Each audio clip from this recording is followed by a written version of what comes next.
Hello, and welcome to History with Professor Roll, Apocalypse Edition.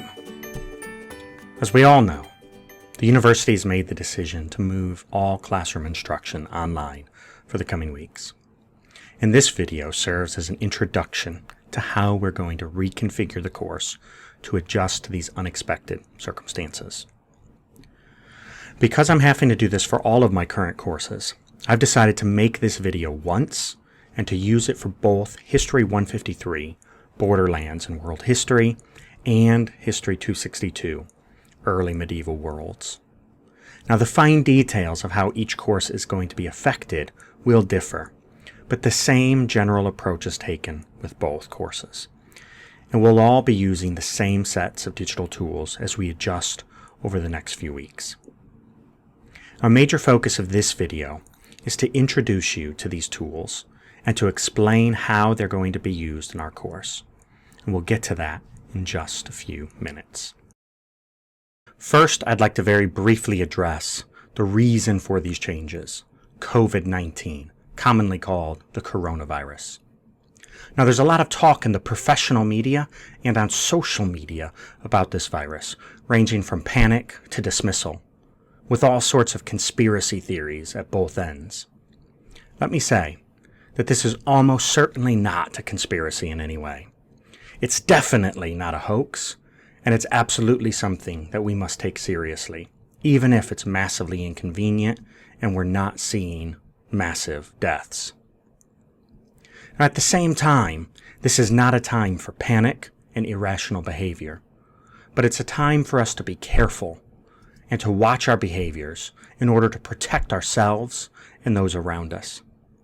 If our actions are successful, they may seem like overreactions when this is all over, but that's kind of the point.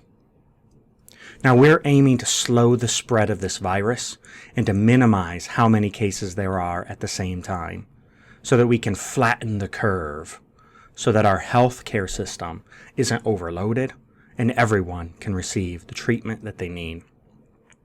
Now, while this is going on, you may be struggling with knowing what information to trust.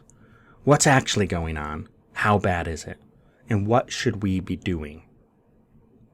Well, as historians, we know that we need to be careful with our sources, and that different sources may have very different levels of reliability. The background of our sources, their motivations, training, and access to knowledge are some of the key elements that we use when we judge sources. And these are, in fact, some of the key historical thinking skills that make the study of history so relevant to all people, regardless of which areas you're majoring in or what your career plans are. Now, in our present situation, I'd suggest that you not just accept whatever CNN, MSNBC, Breitbart, Fox News, or your favorite blogger, podcaster, uncle on Facebook has to say about this situation. Instead, check out the World Health Organization and the U.S. Centers for Disease Control and Prevention. Now, these organizations have the very best information and advice, with minimal interfering political or economic bias. As we've talked about in class, no source is completely bias-free, but I trust these professionals above any TV talking head or politician on this particular situation.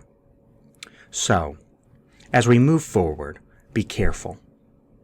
Keep yourself safe, and please do limit your contact with others. We'll get through this, and I very much look forward to seeing you all back in the classroom very soon. You all should have received a couple of emails from me in the past few days, giving you a heads up about what to expect. I sent this one out on Friday. And very late on Sunday night, I sent out another email which outlines in more detail the adjusted schedule for your particular course. Now, it's important that you spend some time looking through these emails, particularly the one that I sent out on Sunday night. Pay careful attention to the updated schedule on a week-by-week basis, which outlines those specific things that you are expected to do on each individual day through those coming weeks. Now, in the unlikely event that you didn't receive these emails, they are both available on our course Moodle page under the Course Announcements Forum. I always send out emails to the class using that Course Announcements Forum. It creates a persistent archive that I can point you back to in the event that you delete the email on accident.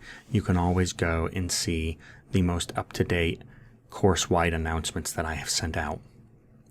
Now, for both courses, our typical week is going to consist of 1 to 2 short pre-recorded lectures for you to watch each week. We're also going to have assigned readings for which we're going to collectively annotate and discuss. We're going to have regular online quizzes, typically 2 or 3 per week, corresponding with the assigned reading that we will have, and usually 1 online virtual meeting per week.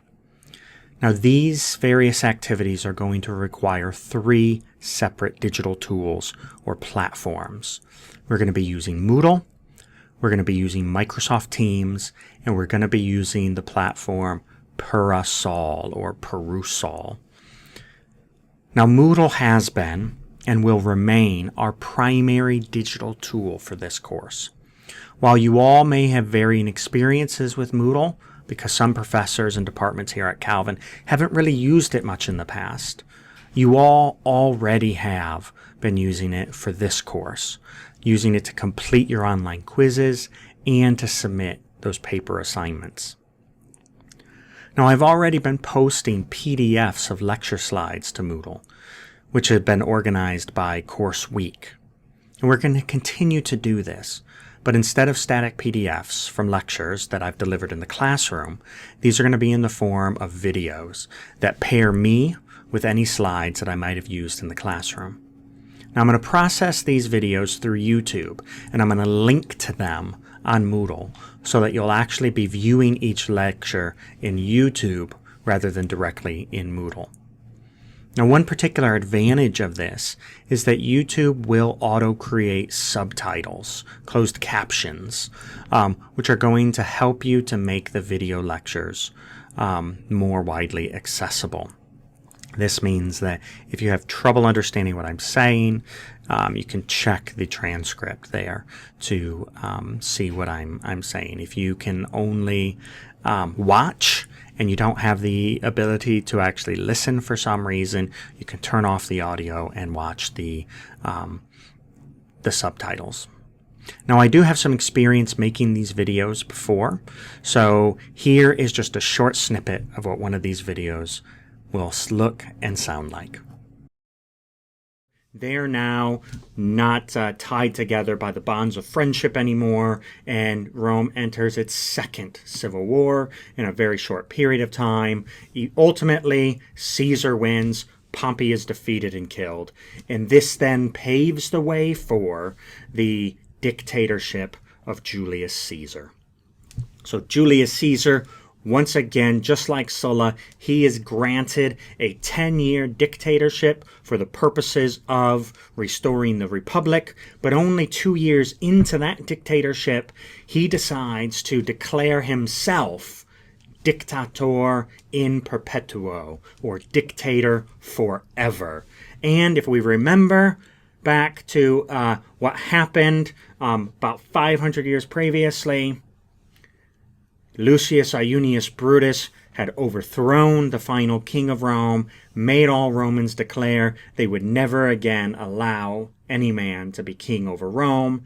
People saw in Caesar an attempt to seize power and to ultimately make himself a king. So, no surprise, stabby stabby, Julius Caesar is assassinated on the Ides of March, March 15th, 44 BC. So, did you catch where and how I activated the subtitles in that YouTube video we just watched? If this is something that you're going to find useful, it's absolutely something that's going to be available for you in our online video lectures.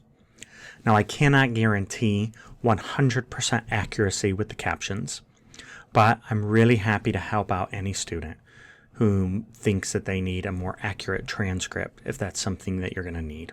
Just let me know. So we're going to be using Moodle for a few primary things. It will be where we continue to have our online quizzes, where we continue to upload any paper assignments, and it's where you're going to find our lecture materials, this time in new video lectures. Now please remember that Moodle is organized on a week-by-week basis, so be sure that you're looking in the correct week for any materials that were assigned, discussed, or that's due during that particular week. Now I'm also going to provide links on Moodle to our other two tools, Microsoft Teams and Parasol.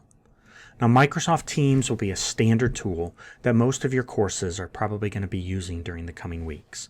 So if you're not used to it now, you'll no doubt be getting used to it over the next several weeks.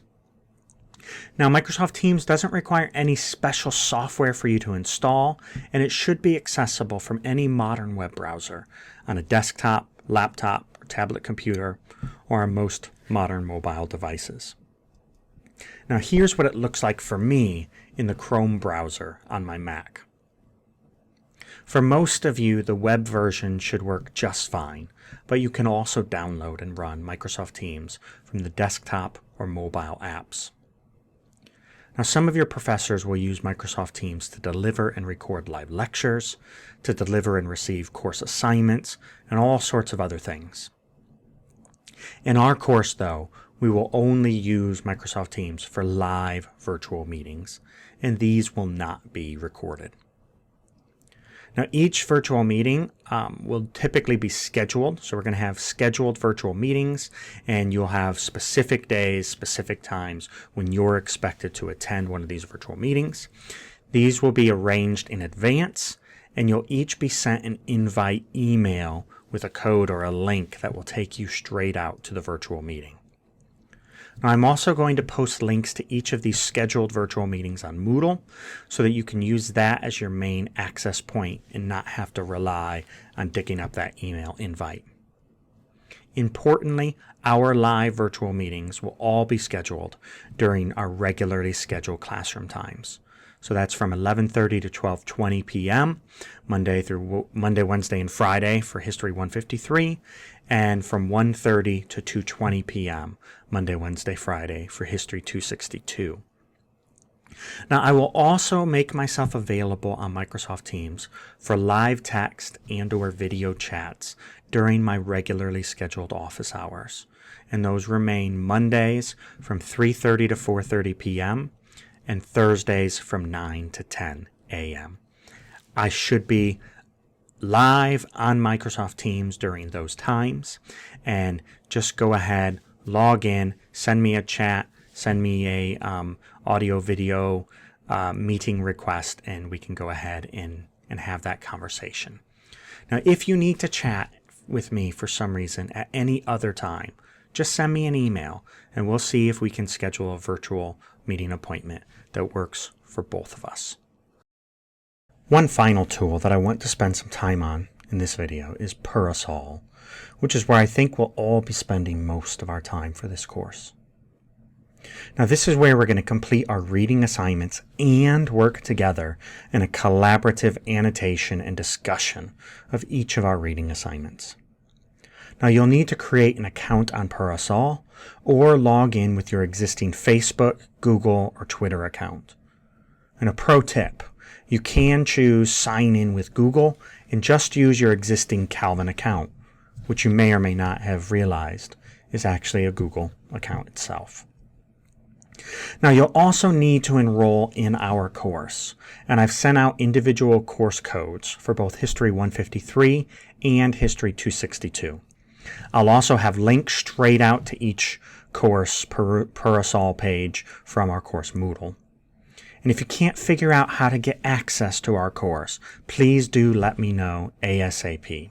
I'm pretty sure most of you in History 262 are already up and running, and the same is true for most in History 153, but we still have a few people who have not yet created accounts.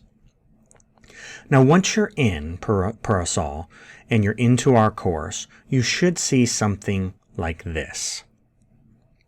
Now on the left, you're going to see a basic menu. while in the middle of the screen will be a list of upcoming assignments with their due dates. On the right-hand side are the details for the currently selected assignment, including when that reading plus annotation assignment is expected to be completed, some brief instructions from me, and a green button that you can press to begin working on that particular assignment. Now, once you click through to an assignment, you'll initially have an opportunity to be walked through a tour of how Parasol works. I'm not going to go through the tour now, but I do strongly encourage you to step through that, as it will quickly help you to see some of the key components of this platform. Now, some of your professors, none of your professors will use Parasol. It's just going to be me. So, here we are in Parasol for History 153, the Borderlands and World History course. And I'm looking at an assignment that is due here in this first week, where we've got the chapter from David Fry's book, Walls, A History of Blood and Brick. And we're looking at this chapter called Fort Broken Heart. Now I can come through and scroll down. I can see this is not a very long reading. It's really just probably about 5 or 6 pages in the physical book. And I can see here that we've got Alexandra on, we've got Max on, Izzy on, and then me. I'm the test student. So well done to Izzy, Max, and Alexandra for actively being involved in doing the Parasol annotations right now. As I scroll down, you'll see that I can actually read the text.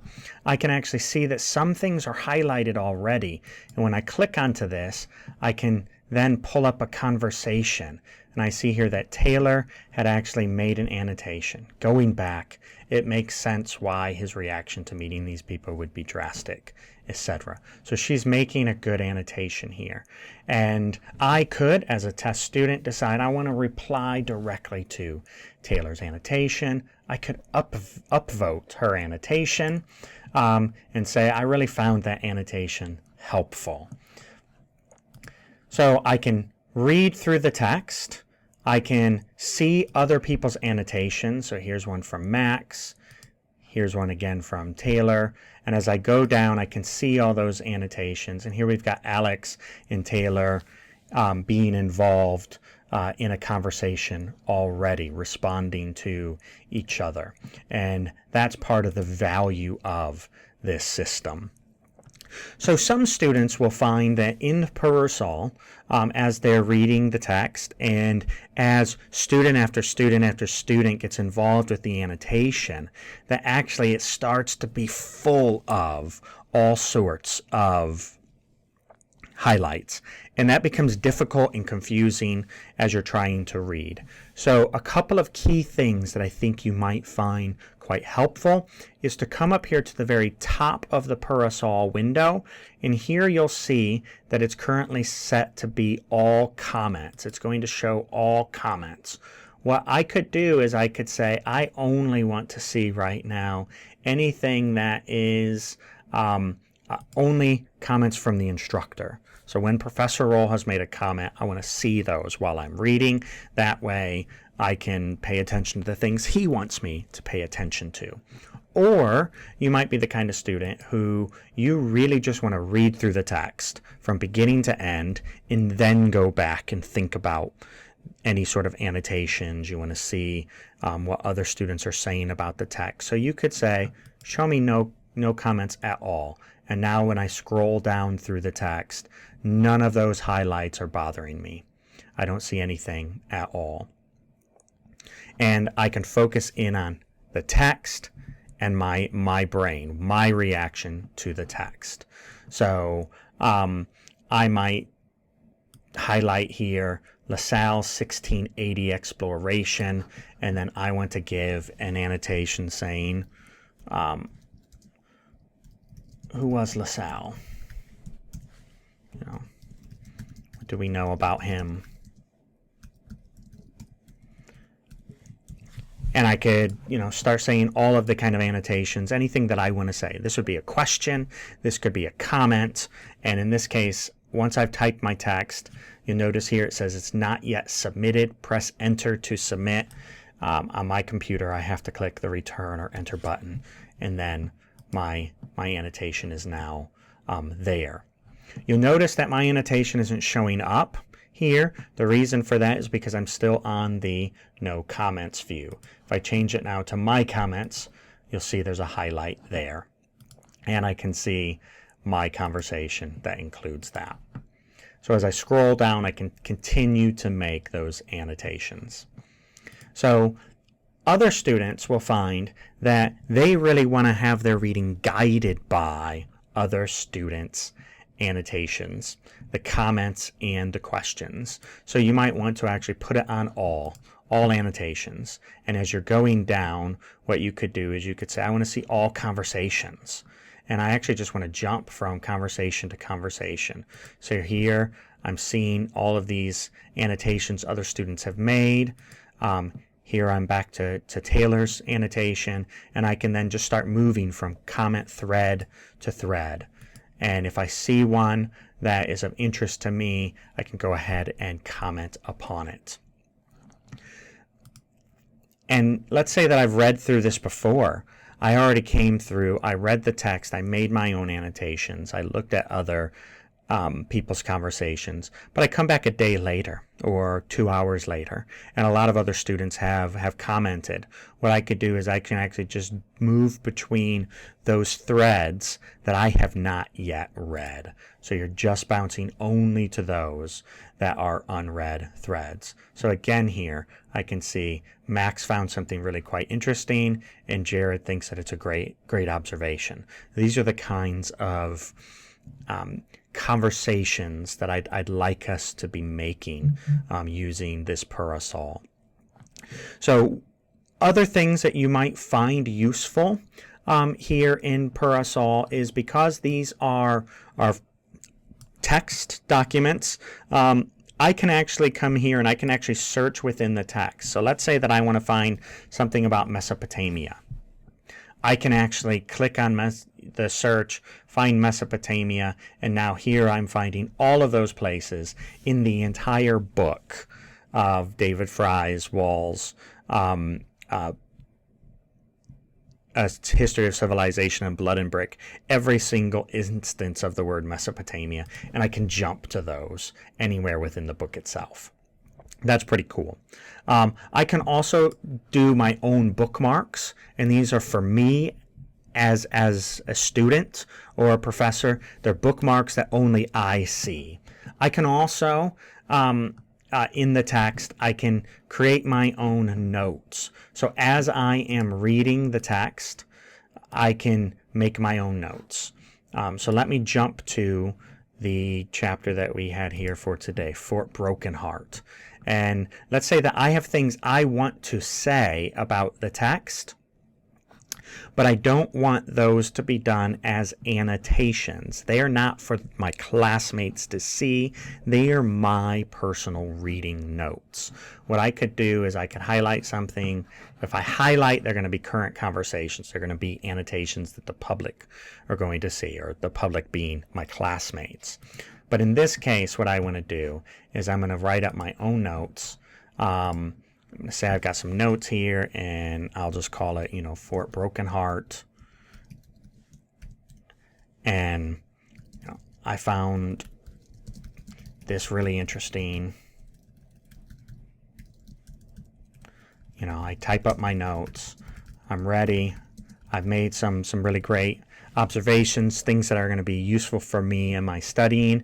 And then I can actually download my notes then as a Word document and use those, print those out, use them how I would like. I could share those notes with other students in the course if I wanted to. And I can open up older notes that I had saved and delete notes. It's really a quite flexible system. And other things to keep in mind is when you're making comments, you've got the ability to format your text with bold, with italics, with color. You can create a background color. You can insert source code if you want. You can insert emojis. You can absolutely hit images. You can link out to things. You can insert videos. And you can, in some cases, make your post anonymous. So there's a number of different things that you can do. It's a powerful tool. Keep in mind that what I'm expecting us to do in our course is for every student to complete all of the assigned reading, and for each student to have made 5 meaningful annotations. 5 annotations, comments, questions, responses to other people's comments or questions that actually contribute something to our collective conversation about this particular text. It can be something that you know from outside of our course. It could be something that you've heard about elsewhere. It could be something that you happen to know from your own personal experience. It could be questions that relate to other courses that you are taking or have taken here at Calvin or elsewhere. This is really a way for us to work together in thinking through all of the things that we should learn from this text, but also things that maybe we want to bring critically against this text. Maybe the author is oversimplifying something. Maybe the author is misinformed, and we want to point out that they're misinformed. Maybe the author is saying something, using some terminology that you don't understand. So while you're reading it, log in another tab to Google or Wikipedia or something like that. Look up those terms that you're unfamiliar with. Post an image of an object that you didn't understand just from the text alone, but once you saw the picture, it made sense. So take the opportunity to use this tool to really enhance our reading. Do be aware that all of our reading within Perusal is going to be quizzed, okay? So I will not quiz students on the contents of our conversations. The quizzes will be based off of the actual text that has been given by the author of the text that we've read and annotated.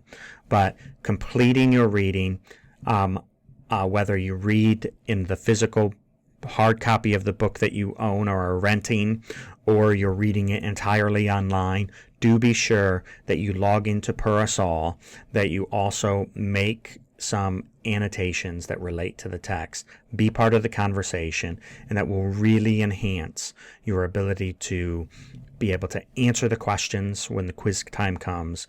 And you're going to know this material much better as a result of these exercises when it comes time for exam and beyond this course, just by engaging with the text in this way. So if anybody has any questions about Perusal, please do not hesitate to send me an email about it. Please do not hesitate to contact me via Microsoft Teams. I'm really excited about the opportunities that we have to engage with this together as a course. And I'm looking forward to how we're going to make this a valuable part of our learning together. Some final words. This is a crazy time at Calvin and a really unique experience for colleges and universities around the world. We're all being forced to think about how we can do this education thing differently. And that's not a bad thing. I'd ask you, though, to be patient with me. Be patient with your other professors and with the university. In turn, I also promise to be patient and gracious with you during this time. I understand that this is stressful and that not everyone will be able to thrive in this new environment like you might within a classroom environment. So please take care of yourself. Take care of each other. Be prepared to continue working on this and any other courses that you're taking. And know that while things are being done differently, we still have some learning and assessment to complete. And we're all going to do our very best to keep this going over the next several weeks. Now, we will have our first live virtual meetings using Microsoft Teams after spring break, so please get yourself ready for that. I encourage you to try out using Microsoft Teams with your friends and classmates, because that's really going to help you be prepared when it comes time for our course meetings. Above all, please do continue to read through our amended course schedules and to keep up with your course readings on Parasol, or in the, if absolutely necessary, just in the hard copy books, and do keep up with your quizzes. I look forward to seeing you all again very soon, and God's blessings upon you.